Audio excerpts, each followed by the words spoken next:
ನಮ್ಮ ಜೊತೆ ಮಾತಾಡಲಿಕ್ಕೆ ಬಿಜೆಪಿಯ ಹಿರಿಯ ನಾಯಕರಾದಂತಹ ಮಹೇಶ್ ತೆಂಗಿನಕಾಯಿ ಅವರು ಇದ್ದಾರೆ. ಸರ್, ಕಾಂಗ್ರೆಸ್ ಸರ್ಕಾರದ ವಿರುದ್ಧ ಹೋರಾಟ ಮಾಡಬೇಕು, ಆದ್ರೆ ಮೊಟ್ಟೆ ಹಿಡ್ಕೊಂಡು ಕೆಪಿಸಿಸಿ ಕಚೇರಿಗೆ ಯಾಕೆ ಹೋಗ್ಬೇಕಿತ್ತು ಬಿಜೆಪಿ ನಾಯಕರು? ಇದು ಕಾಂಗ್ರೆಸ್ ಅವರ ಆರೋಪ. ನೋಡಿ, ಮೊಟ್ಟೆ ನಾವು ಹಿಡ್ಕೊಂಡು ಹೋದ್ರೆ ನಮ್ಮ ತಲೆಗೆ ನಾವು ಹಿಡ್ಕೊತೇವೆ. ಇದು ಒಂದು ಅರ್ಥ ಮಾಡ್ಕೋಬೇಕು. ಮೊಟ್ಟೆ ನಾವು ಹಿಡ್ಕೊಂಡು ಹೋಗಿದ್ರೆ ನಾವು ತೊಗೊಂಡು ನಮ್ಮ ತಲೆಗೆ ಹಿಡ್ಕೊಂಡಾಗ ತೊಗೊಂಡೋಗಿದ್ವಿ ಮೊಟ್ಟೆನ. ಈಗ ಸುಮ್ಮನೆ ಅದನ್ನು ತಿರುಚತಕ್ಕಂಥ ಕೆಲಸವನ್ನ ಕಾಂಗ್ರೆಸ್ ಪಾರ್ಟಿ ಮಾಡುವಂಥ ಪ್ರಯತ್ನ ಮಾಡ್ತಿದೆ. ಕಾಂಗ್ರೆಸ್ ಪಾರ್ಟಿಯ ಅಲ್ಲಿ ಇರ್ತಕ್ಕಂಥವ್ರು ಯಾರು ಮೊಟ್ಟೆ ಹೋಗಿದ್ರು? ನಿಮಗೆಲ್ಲ ಕ್ಯಾಮ್ರಾ ಇದೆ, ನೀವು ಎಲ್ಲರೂ ಇದ್ರಿ, ಮಾಧ್ಯಮ ಮಿತ್ರರು ಕೂಡ ಇದ್ರಿ. ಯಾರು ಹೋಗಿದಾರೆ ಏನೋ ಇರುತ್ತೆ. ಹಾಗಾದ್ರೆ ಮೊಟ್ಟೆ ತೊಗೊಂಡು ನಮ್ಮ ತಲೆಗೆ ಹೊಡ್ಕೊಂಡಾಗ ಅಷ್ಟು ಶೆಣರಯ್ಯನ ಇವ್ರು ಹೇಳ್ದ. ಒಂದು ಕಾಂಗ್ರೆಸ್ನವರು ಸೆಲ್ಫ್ ಡಿಫೆನ್ಸ್ ಅಂತ ಹೇಳ್ತಾ ಇದ್ದಾರೆ. ನೋಡಿ, ಸೆಲ್ಫ್ ಡಿಫೆನ್ಸ್ ಎಲ್ಲಿ ಮಾಡ್ತಾರ? ಯಾವ ಫೀಲ್ಡ್ನಲ್ಲಿ ಸೆಲ್ಫ್ ಡಿಫೆನ್ಸ್ ಇರುತ್ತೆ? ರಾಜಕಾರಣದಲ್ಲಿ ಯಾವಾಗೂ ಸೆಲ್ಫ್ ಡಿಫೆನ್ಸ್ ಇರೋಂಗಿಲ್ಲ, ಅಗ್ರೆಸಿವ್ನೆಸ್ಸೇ ಇರುತ್ತೆ. ಈ ರೀತಿ ನೀವು ಅಗ್ರೆಸಿವ್ನೆಸ್ ತೋರಿಸಿ ಮಾಡಕ್ಕೆ ಬಂದ್ರೆ ನಮಗೂ ಗೊತ್ತೈತಿ ಟಿಟ್ ಫಾರ್ ಟ್ಯಾಟ್ ಮಾಡ್ಬೇಕನ್ನುವಂಥದ್ದು ನಮಗೂ ಭಾಳ ಸ್ಪಷ್ಟತೆ ಐತಿ. ನೀವೇನೋ ಈ ಥರ ಮಾಡಿ ಗುಂಡಾಜಮ್ ಮಾಡಿ ಹತ್ತಿಕ್ಕುವಂಥ ಕೆಲಸ ಮಾಡಿದ್ರೆ ಯಾವ ಕಾರಣಕ್ಕೂ ಅದು ನಡೆಯಂಗಿಲ್ಲ.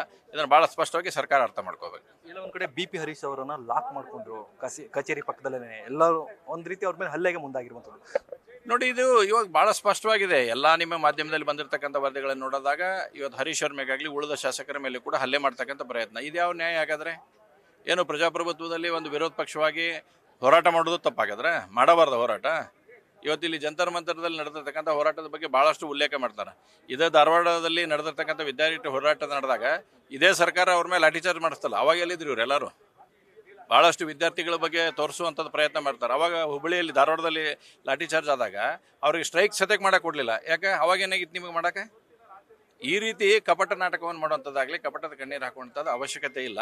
ವಿದ್ಯಾರ್ಥಿಗಳ ಪರವಾಗಿ ಯಾವಾಗಲೂ ಭಾರತೀಯ ಜನತಾ ಪಾರ್ಟಿ ಇದ್ದೇ ಇರುತ್ತೆ. ಅವ್ರ ನೋವು ನಲಿಗೆ ಸ್ಪಂದನೆ ನಾವು ಮಾಡೇ ಮಾಡ್ತೀವಿ. ಅದು ನಿಮ್ಮಂತ ಈ ಗುಂಡಾಯಿಸಮ್ ಮಾಡುವಂಥ ಪ್ರವೃತ್ತಿಯನ್ನು ಕಾಂಗ್ರೆಸ್ ಇನ್ನಾದರೂ ಬಿಡಬೇಕನ್ನೋಂಥ ಆಗ್ರಹ ಮಾಡ್ತೇವೆ. ಒಂದ್ ಕಡೆ RSS ಬಗ್ಗೆ ಮಾತಾಡುವಂತಹ ಗೃಹ ಸಚಿವರು ಈ ವಿಚಾರಕ್ಕೆ ಸಂಬಂಧ ಹೇಗೆ ಹ್ಯಾಂಡಲ್ ಮಾಡ್ಬೋದಿತ್ತು?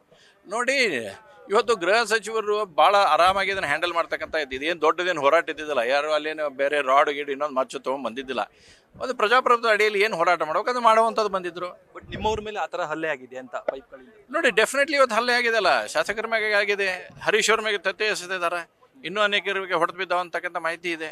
ಅದನ್ನು ನೋಡಬೇಕು. ಈಗಾದರೂ ಕೂಡ ಗೃಹ ಸಚಿವರು ಇನ್ನು ಉಳಿದೆಲ್ಲ ವಿಷಯಗಳನ್ನು ಬಿಟ್ಟು ಇದನ್ನು ಸಮಗ್ರ ತನಿಖೆ ಮಾಡಬೇಕು.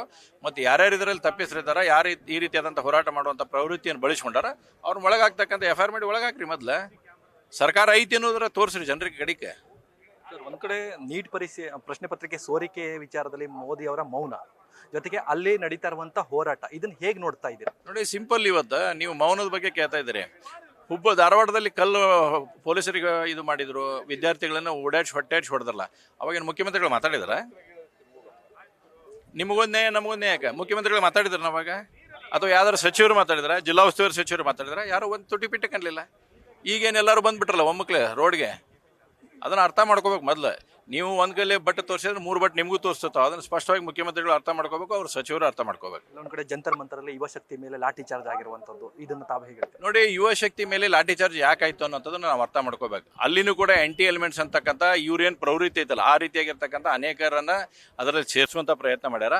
ಅಲ್ಲಿ ಭಾಳ ಸ್ಪಷ್ಟವಾಯಿತು, ಅದನ್ನು ಗಲಭೆಯಾಗಿ ಪರಿವರ್ತನೆ ಮಾಡ್ಬೇಕು. ನೀವು ಯಾರು ನೀಟ್ ವಿದ್ಯಾರ್ಥಿಗಳು ಗಲಭೆ ಮಾಡಕ್ಕೆ ಹೋಗಿಲ್ದಿರ, ಆದರೆ ಅದನ್ನು ಗಲಭೆಯಾಗಿ ಪರಿವರ್ತನೆ ಮಾಡಿದವ್ರು ಯಾರು? ಬರುತ್ತೆ ಇನ್ನೊಂದು ಸ್ವಲ್ಪ ದಿವಸ ಎಲ್ಲ ಇದರ ಸತ್ಯಾಸತ್ಯತೆ ಏನೈತೆ ಅದು ಸಂಪೂರ್ಣವಾಗಿ ಹೊರಗೆ ಬರುತ್ತೆ.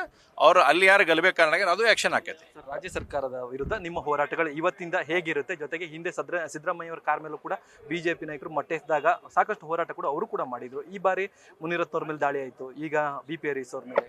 ನೋಡಿ, ಇವತ್ತು ಭಾರತೀಯ ಜನತಾ ಪಾರ್ಟಿ ನಮ್ಮ ರಾಜ್ಯಾಧ್ಯಕ್ಷರು ಮತ್ತು ವಿಪಕ್ಷ ನಾಯಕರ ನೇತೃತ್ವದಲ್ಲಿ ಇವತ್ತು ಗಾಂಧಿ ಪ್ರತಿಮೆ ಬಳಿ ನಾವು ಹೋರಾಟ ಮಾಡ್ತಾ ಇದ್ದೇವೆ.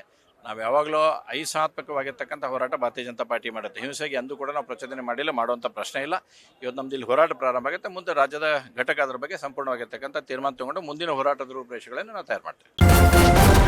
ನ್ಯೂಸ್ ಫಸ್ಟ್, ನಿರ್ಭೀತಿಯಿಂದ ನಿಮ್ಮ ಪರವಾಗಿ.